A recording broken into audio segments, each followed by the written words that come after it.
আজকে রান্না করব চানা মশলা। এখানে আমি ছোলা 7-8 ঘন্টা ভিজিয়ে রেখেছি। এটা এখন 5-6টা সিটি দিয়ে নেব।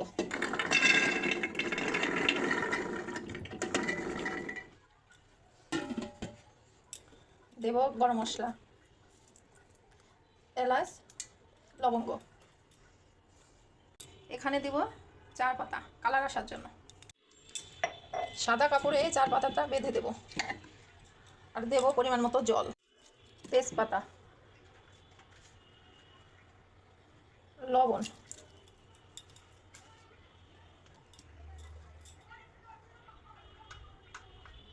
হলুদ। এখন 7টা সিটি দিয়ে নেব। এইদিকে আমি একটা মশলা বানিয়ে নেব। দেব শুকনো মরিচ, দেব গোটা ধনিয়া, দেব জিরা,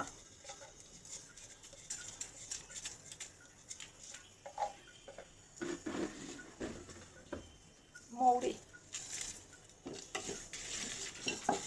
এগুলো ভালো করে ভেজে নেব। দেব তেল। এখানে পেঁয়াজ, রসুন, আদা, টমেটো পেস্ট, এটা ভালো করে কষিয়ে নেব।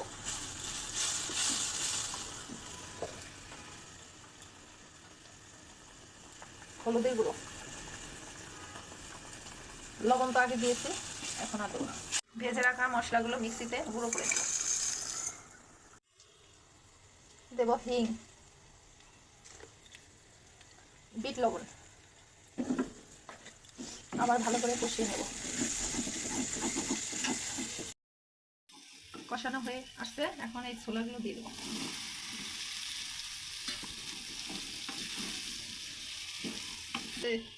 এই ছোলা সেদ্ধ জলটুকু দিয়ে দেবো, কষিয়ে নেব।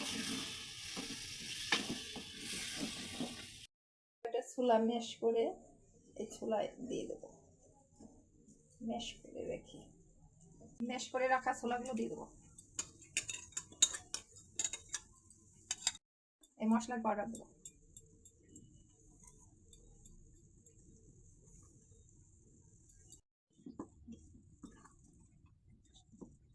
ধনের পাতা দিয়েই রেডি হলো আমার চানা মশলা। ভিডিওটি ভালো লাগলে অবশ্যই লাইক, কমেন্ট করবেন, শেয়ার করবেন, পাশে থাকবেন। আবার নতুন কোনো ভিডিও নিয়ে আসবো।